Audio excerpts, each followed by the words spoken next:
A report from the United Nations says North Korea has been smuggling weapons overseas, systematically dodging UN sanctions. Korea and Canada have approved conditions of their free trade agreement. Korean automakers expect a windfall. Domestic livestock will take a hit. And K-pop duo TVXQ's new album has topped Japan's Oricon weekly chart. Hello and welcome to News Today on KBS World. It's Wednesday, March 12th. I'm Luke Clary. A United Nations report has found that North Korea has been systematically smuggling weapons overseas. Case in point, the Chong Chon Gang, a freighter seized in Panama for carrying undeclared arms. An annual report by the United Nations Security Council's North Korea Sanctions Committee concluded that the smuggling of arms by the North Korean cargo ship Chong Chon Gang from last July was the largest violation of UN sanctions prohibiting transfer of goods related to North Korea's nuclear arms development and trade. The committee said the Chong Chon Gang case had revealed in detail how the regime systematically hid and smuggled weapons. Secret instructions were issued only to a handful of the ship's senior officers, and contingency plans were set up in a case of discovery. The Chong Chon Gang had turned off the electronic positioning system to prevent maritime authorities from tracking its location. Illegal arms were hidden under bags of sugar at the bottom of the cargo hold. The panel also found that the Singaporean shipping company that had paid for the North Korean cargo ship's operation had the same address as the North Korean embassy. The report concluded that North Korea's Ministry of Land and Marine Transportation had overseen the affairs related to the Chong Chon Gang. Meanwhile, the report also confirmed that South Korean semiconductors were used in North Korea's long-range rocket Una-3, which was launched in 2012. Given the report's findings, the UN panel plans to discuss slapping additional sanctions on North Korea at the end of this month. Admiral Chae Yoon-hee, head of the Joint Chiefs of Staff, is in the U.S. to attend a meeting of top military officials. On the agenda, transfer of wartime command and North Korean nuclear missile threats. Chairman of the Joint Chiefs of Staff Chae Yoon-hee began his visit to the United States by placing flowers at the Korean War Memorial in Washington, D.C. Chae said he would discuss various measures to counter North Korea's threats with his U.S. counterpart, General Martin Dempsey. 우리 북한의 위협을 확실하게 우리가 대비하기 위해서는 무엇보다도 한미 동맹의 그런 아주 공고화가 무엇보다 중요합니다. The military leaders held in-depth discussions on the transfer of wartime command. Chairman Chae once again asked the U.S. to accept President Park Geun-hye's request to postpone the transfer. He said that some American experts' concerns over the possible downsizing of military spending were groundless. The U.S. had speculated that the Korean government would cut its defense spending if wartime command transfer was postponed. The U.S. government invited Chae to tour its strategic headquarters overseeing nuclear weapons and missile launches. During Chae's visit, high-ranking military officials from South Korea and the U.S. are to discuss concrete measures to counter North Korea's nuclear missile threats. Inter-Korean exchanges have been in suspended animation for years due to some high-profile North Korean provocations. Following recent cross-border family reunions, there are signs of life in non-political humanitarian cooperation. These are the medicines to be sent to North Korean children suffering from epilepsy. The group sending the supplies has applied for government approval with the goal to deliver the goods to the North Korea within this month. 소아 30kg 미만의 어린이들에게는 한 2만 명을 먹일 수 있는 양을 준비했습니다. The Korean government has approved 7 such humanitarian aid cases this year alone. The aid volume slightly rose under the current administration, but the overall amount has plunged since 2007. One silver lining was an inter-Korean soccer match held last month following an 8-year effort. A good number of North Korean soccer officials attended the match, which has heightened prospects of the North's participation in the Incheon Asian Games South Korea is hosting this September. 스포츠는 국가 간의 갈등을 해소하는 평화적 도구이자 사명감인데 이 스포츠마저도 중간중간 중단됐던 그런 부분들이 참 아쉽고. Amid this backdrop, some observers call for increasing exchanges between the two Koreas first in non-political, non-ideological areas like sports and art. 우리가 같은 민족이었었다라는 그런 정서적인 힘은 앞으로 우리가 미래지향적인 또 통일이라든가 또 민족화합의 열쇠가 되는 그런 역할을 하지 않을까 그렇게 생각을 합니다. The Seoul government has launched a task force on unification culture and began earnest support in a bid to spur moves of cross-border dialogue and exchange made by civic groups. Korea and Canada have officially announced the conclusion of their free trade agreement negotiations. At a conference, leaders of the two nations agreed to swiftly effectuate the deal. President Park Geun-hye and Canadian Prime Minister Stephen Harper held summit talks in Seoul Tuesday and announced the conclusion of a bilateral free trade agreement. The deal comes 9 years after free trade talks were first launched. 호혜적인 협력을 더욱 확대하기 위한 제도적 기반을 마련할 것이라는 점에서 매우 의의가 크다고 생각합니다. And today truly is a historic milestone for Canada. This agreement marks Canada's first free trade agreement in the Asia-Pacific region. In their joint statement, the two leaders said the FTA befits the trade conditions of the 21st century and will strengthen bilateral trade and investment relations. They also agreed to swiftly revise the legal aspect of the deal and domestic procedures of each nation so that the trade pact can quickly go into effect. Regarding concerns over the FTA's negative impact on Korean agricultural and livestock farmers, President Park said various safety measures were drafted during the negotiation process, such as excluding sensitive trade items from the list of concessions. She promised more measures to protect domestic farmers. Park also asked for Canada's support if Korea decides to join the Trans-Pacific Partnership Multinational Trade Accord. The Korean and Canadian leaders also called on North Korea to completely abandon its nuclear weapons and ballistic missile program. They also reconfirmed their joint commitment to Korea's national reunification and the Northeast Asia Peace and Cooperation Initiative, and agreed to expand the two countries' cooperation on the world stage. The biggest beneficiary of the free trade agreement with Canada is expected to be Korea's automakers. However, the influx of Canadian beef imports is expected to deal a blow to Korea's livestock industry. Out of all Korean cars exported to Canada, Hyundai Motors' Accent is #1 winner. Currently, a 6.1% import tariff is slapped, and an Accent sells at about $15,900 in Canada. When the FTA takes effect, tariffs on Korean cars will immediately drop to 4% range. It'll be 2% after a year and completely tariff-free in 2 years. It'll make Accent about $935 cheaper. 캐나다가 우리나라의 25위 무역 상대국입니다. 자동차 한 품목만 전체 수출의 40% 이상을 차지하고 있습니다. 수출이 많이 늘 걸로. Current maximum import tariffs on 18% imposed on Korean textiles will also be, for the most part, completely lifted in 3 years.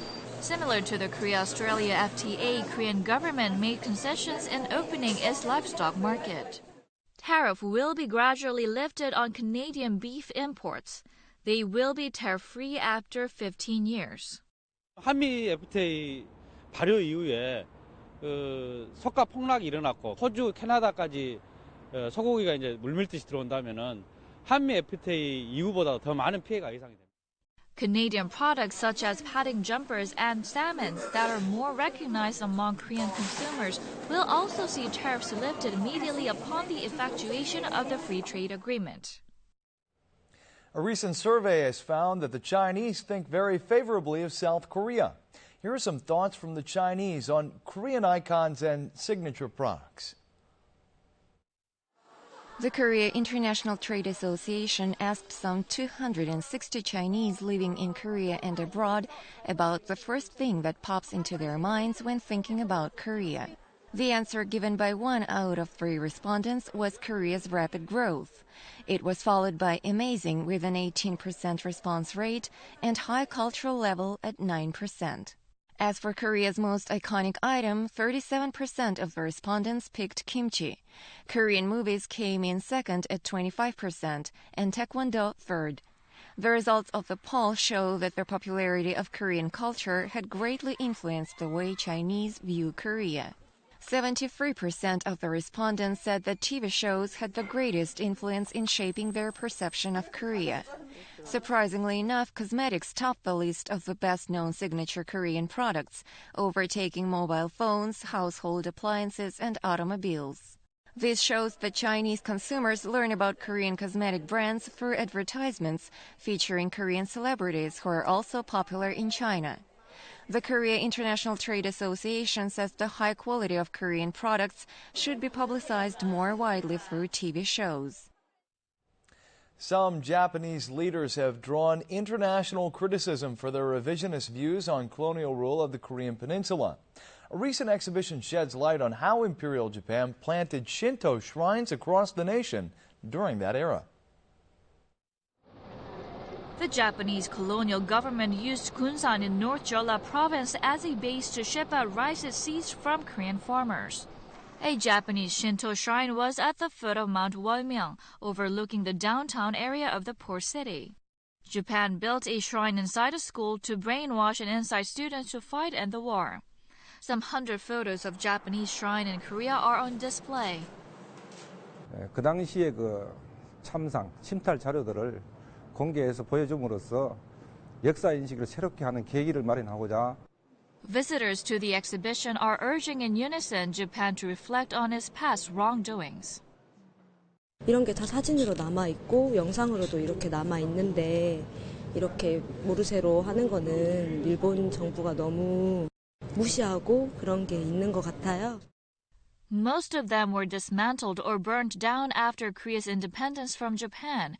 Only one Japanese shrine is left on Sorok Island, South Jeolla Province.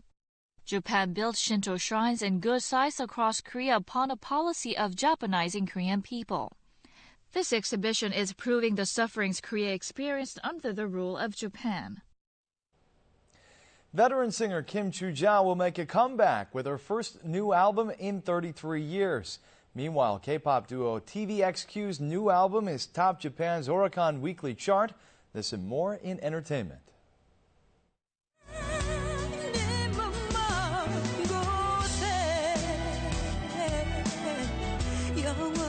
Kim Chu-ja's 1970s song You're So Far Away was a huge hit that was even made into a movie. Kim shot to stardom by performing numerous hit songs like Sergeant Kim from Vietnam. She will make a comeback 33 years after she left the stage. The singer's agency says she will release an album next month and will hold a concert in May. The K-pop duo Dongbang Shingi's new album, Tree, has topped Japan's Oricon weekly chart. The album sold 225,000 copies just a week after its release on March 5th. This is Dongbang Shingi's fourth album to top the Oricon weekly chart.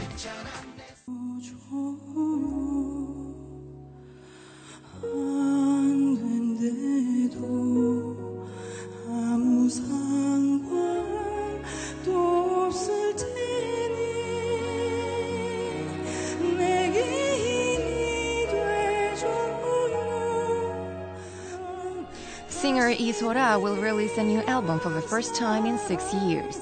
It will contain 8 songs representing the singer's diverse musical endeavors.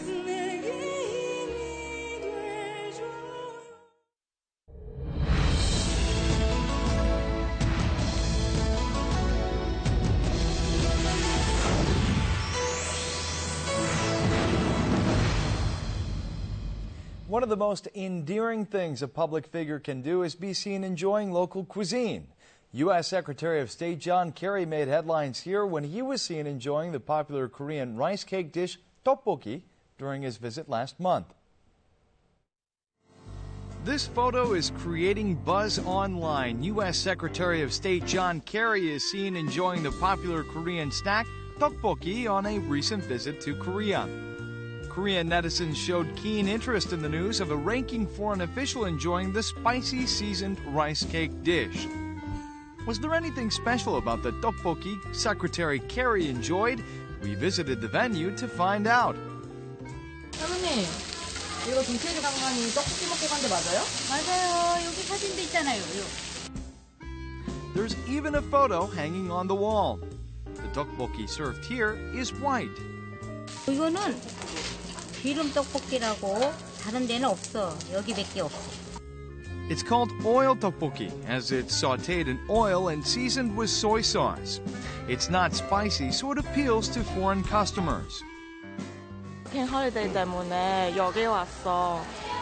여기 생간 왔어. 먹으러 왔어요. 켈리도 와서 반환 마시라 그래서 한번 와보고 싶었는데 맛있네요. Tteokbokki is not the only food to make an impact on foreigners.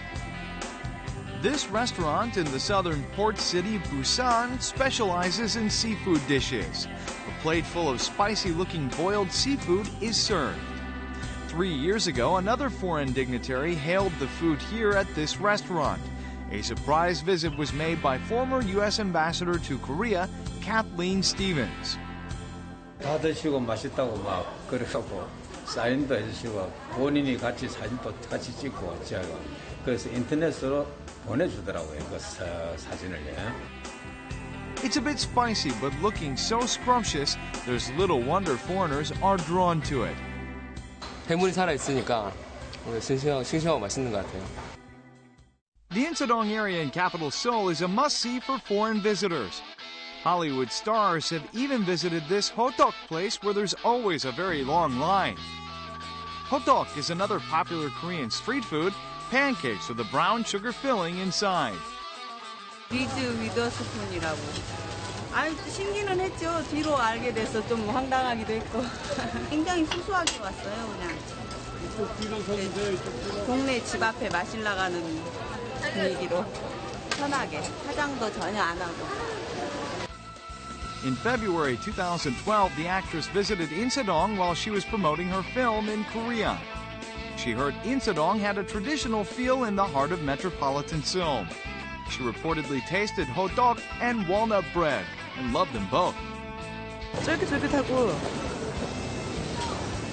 찰 옥수수 향이 그대로 살아있는 것 같아요. This restaurant selling mung-bean pancakes called pindaetok in Seoul was also visited by a special guest.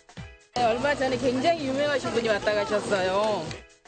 The renowned film director Tim Burton was also impressed by a less than $4 dish of Korean pancakes made with mung beans, ripe kimchi, and bean sprouts.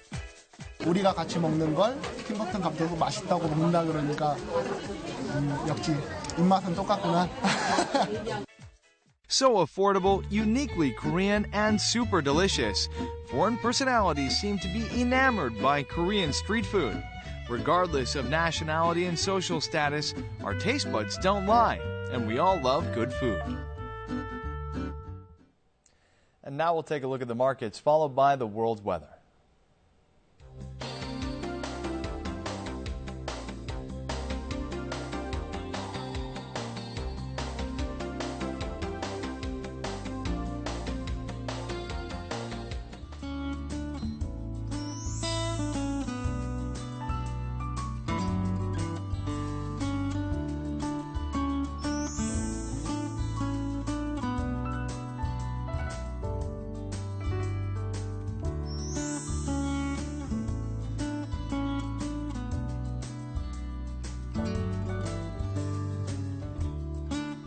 That's it for this edition of News Today. We'll see you again at the same time tomorrow. Have a great day.